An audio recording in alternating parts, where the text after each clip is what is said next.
brand new stadium. Another tough road game for Dallas will be a Thursday night matchup against the Ravens here on Fox, Week 13. So, Skip, do you feel better or worse after seeing the Cowboys' schedule? Better. Shannon Sharp. The harder I look at this schedule, the more I slept on it and went over it again and again this morning. It looks better and better to me. Maybe it's hard overhead, but I don't think so. I think the Cowboys could win all their home games. I think they could go 8-0 at home. I think they're going to be so much better on defense that they can win some road games that maybe even I don't think they should be able to win.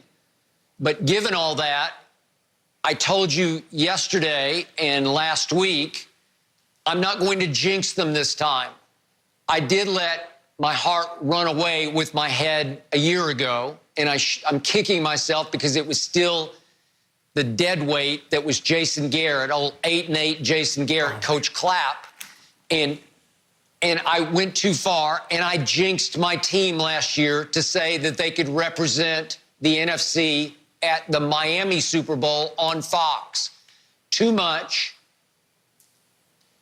for them to overcome. I think I put too much pressure on them in the offseason, and they couldn't live up. My quarterback couldn't live up to that kind of expectation, as you call it.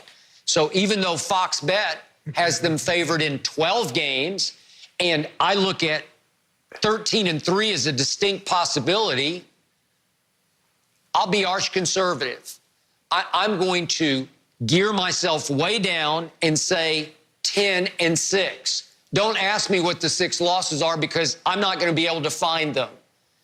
I'll give you that they're going to lose at Seattle. What's that? Yeah, the Ravens. I see them. The Rams, Seattle, the Ravens, the Eagles. Rams? Eagles? Yeah. Which Eagles? Yeah. Road the Eagles on the road. Y'all losing.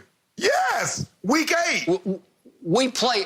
Hey, Shannon, we've always played great at Philadelphia. I don't think my guys fear Philly at all.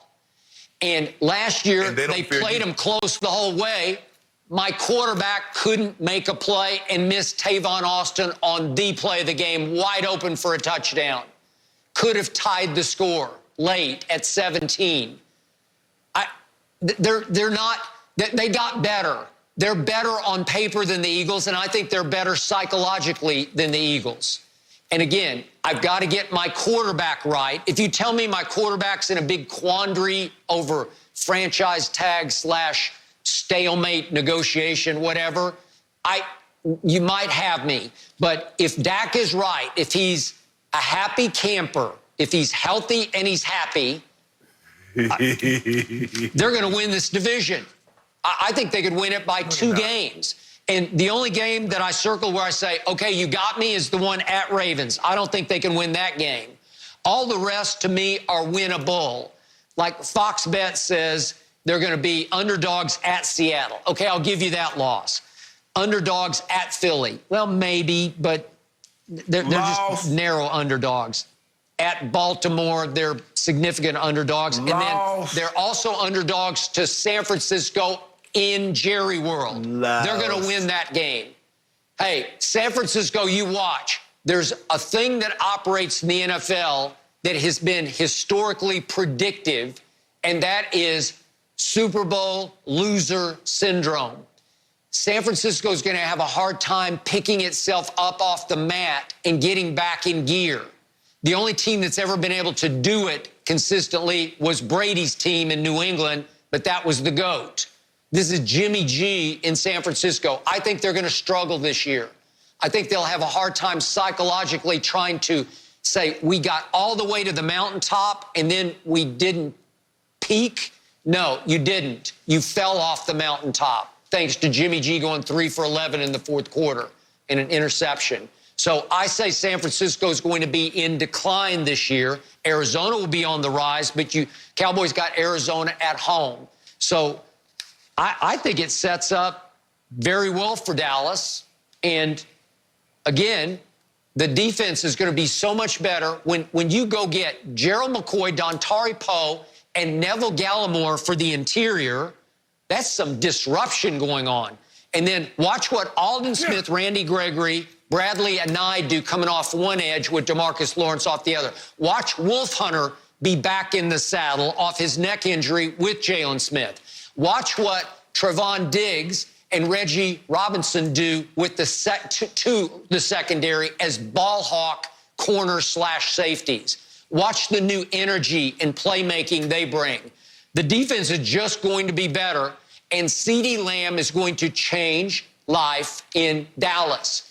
He will rise quickly to be their #1 receiver, even above Amari. So they'll have effectively 3 #1 receivers because Gallup's on the rise also. Zeke will be re-inspired by all that playmaking on the perimeter. He'll come back as the leading rusher. The offensive line is still top 5, and Shannon Sharp is in bigger trouble than ever this year.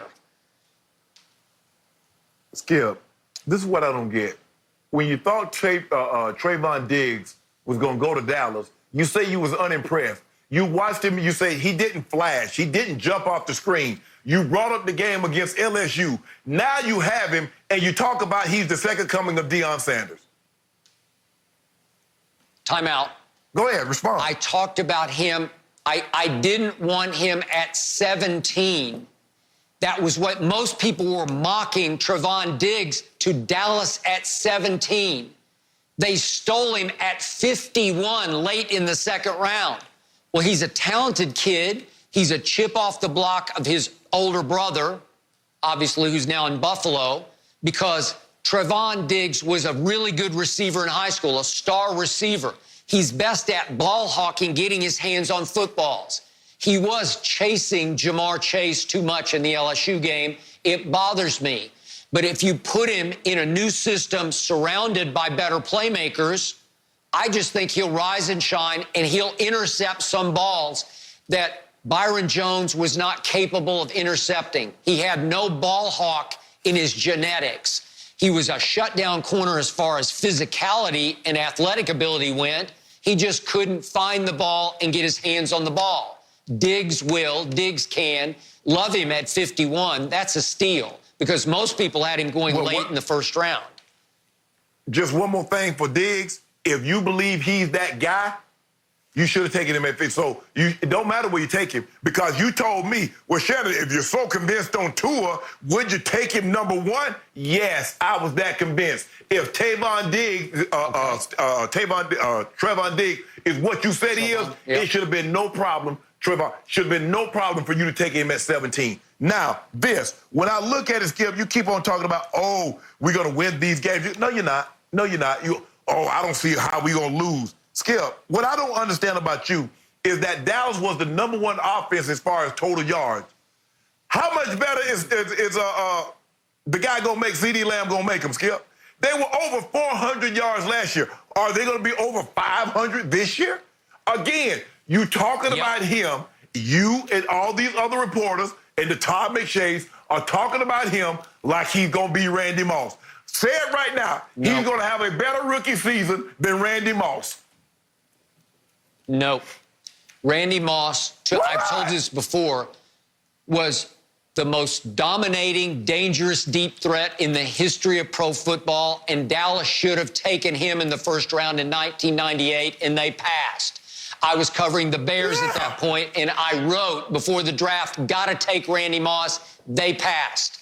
Randy Moss ran 4.2. CeeDee Lamb ran 4.5, but he's much faster with the ball under his arms or tracking the deep ball. He's like 4.3 on the field, but he ain't Randy Moss because nobody was Randy Moss. So nobody ever compared. Okay. See, not one comparison did I read pre-draft that said CeeDee Lamb is Randy Moss. But DeAndre Hopkins, yes. Anquan Bolden, yes. You can combine those two, and you've got CeeDee Lamb, and that is enough, and that will work. I like the Eagles. Skip, did you know our Fox bet has the Eagles as the second best odds to start the season at 3-0? Only the 49ers have better odds because they start with the Cardinals, Jets, and Giants. The Eagles start at Washington, home against the Rams and the Bengals. We got the best odds. Second best odds to start 3-0. No. You guys gonna start 1-2. You might start 0-3. Wait, is it a 3-game season? Is that, oh, we're abbreviated, so it's a 3-game for the Super Bowl? Whoa. Oh, no. Whoa. You remember the energy you had last year when you started 3-0? You remember how you was talking? Jenny, you remember it like it was yesterday. You come out here looking in your camera. Ooh, my Cowboys, my Dak Prescott. Ooh, my team looking good. It was 3-0, and you over here pounding your chest. Now, all of a sudden, I tell you, the Eagles are going to start the season 3-0. You're talking about, is it a 3-game season? No, we're just going to start. See, unlike you, we're going to start 3-0 and not look back. You guys started 3-0 and got ran down. That's the difference. Okay. Thank you. Now I'm going to tell you what's really going to happen. Fox Bet has Dallas favored in 12 games. Fox Bet has the Eagles favored in only